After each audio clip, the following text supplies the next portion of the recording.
안녕하세요. 한다할인입니다. 선생님들, 제가 안 보이신다고요? 맞아요. 오늘 영상은 제 얼굴보다는 보이는 글과 들리는 말에 집중하는 것이 더 도움이 될 거라고 생각이 되어서 이렇게 진행해 보도록 할게요. 너무 아쉬워하지 마세요. 다른 영상에서는 얼굴 보면서 인사할 수 있으니까요.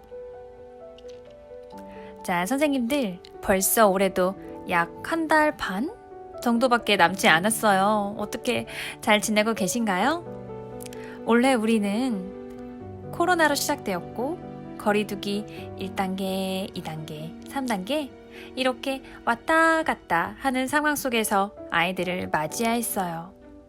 그래서 어쩌면 시작다운 시작이 아니라 마치 불협화음으로 시작하게 되었다는 생각이 많이 드셨을 거예요. 그리고 다양한 일들을 겪어내며 어찌어찌 이렇게 1년을 보내왔죠. 하지만 학기 초에도 학기 중간에도 학기 말이 되어서도 교사를 가장 힘들게 하는 건 바로 말을 잘 듣지 않는 아이일 거예요.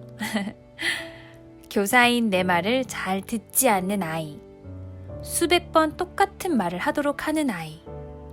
그래서 저도 솔직히 말하면 이런 생각을 정말 많이 했었거든요. 도대체 우리 반에 이런 아이가 왜 왔을까? 왜 하필 내가 이런 아이를 맡게 되었을까? 나는 진짜 운도 없지. 진짜 또 왜 저러는 거야 정말. 말이 안 통하네 진짜. 이러면서 말이죠. 매년 학기 초에는 이런 생각과 말들을 더 자주 했고 한 해가 끝나갈 때가 되면 아직까지도 말을 안 듣는다고 하면서 그런 아이를 만난 내 처지를 한탄하거나 또는 그런 그 아이를 탓했어요. 마치 구제불능을 보는 듯이요. 혹시 지금 제 영상을 보고 계신 선생님들 중에 찔리시는 분 계신가요? 그렇다면 꼭 이 영상을 끝까지 보세요. 솔직히 말하면 제가 지금 즉시 더 이상 그런 생각을 전혀 안 하게 할 수는 없어요. 하지만 그 빈도수를 70% 이상 줄여줄 수 있는 제 생각을 공유해 볼게요.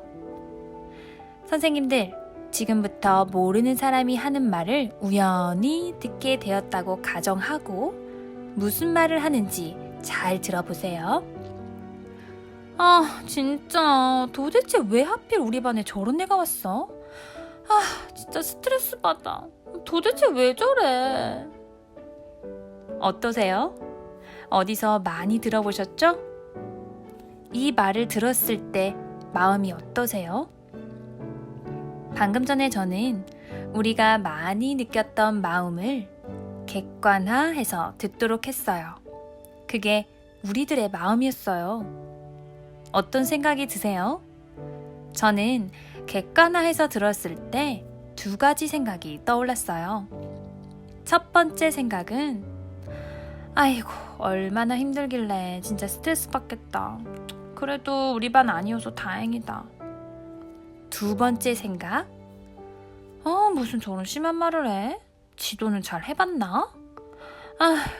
아이도 선생님 잘못 만났네. 저는 여기에서 두 번째 생각에 초점을 맞춰볼게요. 지도는 잘 해봤을까? 아이도 선생님을 잘못 만났네. 정말 선생님은 모든 다양한 방법으로 그 아이를 지도해 보신 게 맞나요? 방금 네라고 대답하셨나요? 그러면 죄송하지만 선생님은 아직 우물 안에 있는 개구리예요. 그 어느 누구도 모든 지식과 모든 스킬을 다 갖고 있지 않아요. 저는 모든 사람이 다 알 순 없다고 생각해요.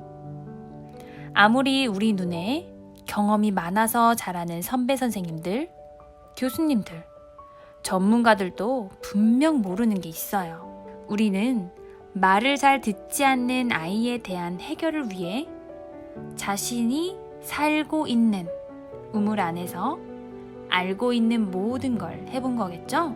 우리는 흔히 난 우물안 개구리가 되고 싶지 않아 이렇게 말하죠. 그런데 이렇게 생각해 보면 어떨까요?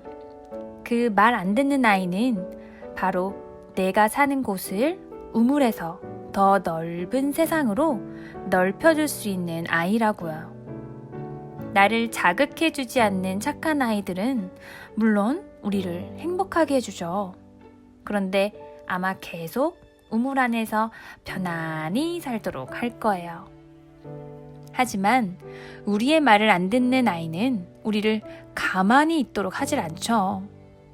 우리는 그 아이를 지도하기 위해 더 다양한 조언을 구하고 책을 찾고 원인을 궁금해하고 많은 시도를 하게 되죠. 그러면서 물론 짜증도 나고 힘들 수 있어요. 어쩌면 내 능력을 탓할 수도 있죠. 그런데 우리는 그러면서 아이들의 행동에는 더 다양한 원인이 있고 지도 방법은 무수하다는 걸 알게 돼요. 우리는 이 과정을 통해 한 어려운 케이스의 아이를 다루는 방법과 내가 몰랐던 것이 많았구나 하는 겸손, 이 두 가지를 배우게 돼요. 선생님들, 다시 들어보세요. 도대체 이 아이는 나에게 왜 온 걸까? 느낌 확 다르시죠? 왜냐하면 제 감정이 다르게 실렸거든요. 이번에는 원망이 아니라 정말 궁금해서 한 질문이었어요. 이 질문의 답은 뭐라고 생각하세요? 다들 눈치채셨나요? 맞아요. 바로 우리에게 무엇인가 알려주려고 온 거예요. 저는 요즘 이 생각으로 저희 반 아이들을 봤더니 정말 예전보다 마음이 훨씬 편안해졌어요. 우리가 일상에서 그냥 만나는 사람은 절대 없듯이 우리에게 온 이 아이들도 그냥 온 아이들이 절대로 아니에요. 바로 선생님을, 저를, 우리를 성장시키기 위해 내가 모르는 무언가를 알려주기 위해 나에게 온 아이죠. 그런데 나를 더 넓은 세계로 데려다줄 그 아기 천사를 알아차리지 못하고 지나치면 어쩔 수 없죠. 그러면 그냥 우물에서 태어나고 우물에서 자라고 우물에 머물러 있는 시간이 아무리 지나도 그냥 우물한 개구리일 뿐이에요.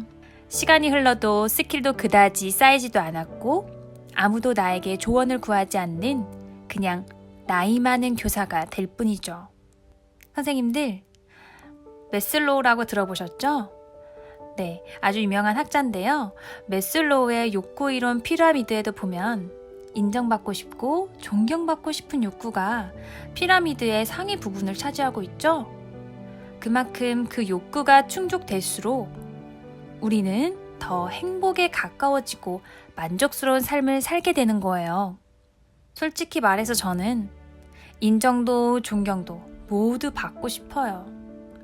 그건 제 인생을, 제 시간을 의미 있게 썼다는 거니까요.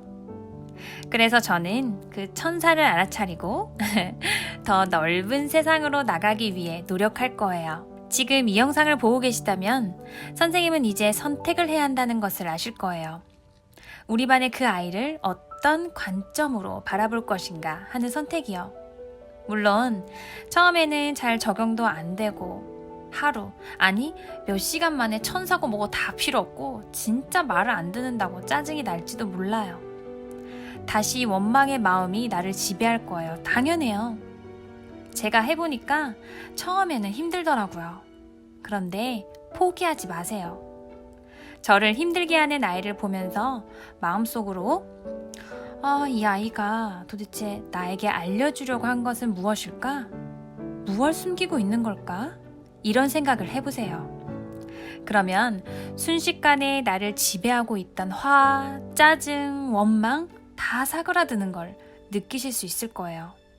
그리고 어느새 그 아이를 위해 내가 할 수 있는 일을 여기저기서 찾고 시도하는 자신을 보게 될 거예요. 선생님들, 저는 항상 제 스스로에게 인정받는 옳은 일을 해요. 쉬운 일이 아니라요. 선생님들도 그러시길 바랄게요. 꼭 기억하세요. 우리 반에 찾아온 그 아이는 나를 위해 찾아온 아이라는 것을요. 화이팅! 네, 선생님들 오늘은 이렇게 제가 새로운 스타일의 영상을 시도해 봤는데요. 그래도 끝까지 시청해 주셔서 감사드립니다. 그러면 우리 다음에 만나요. 안녕!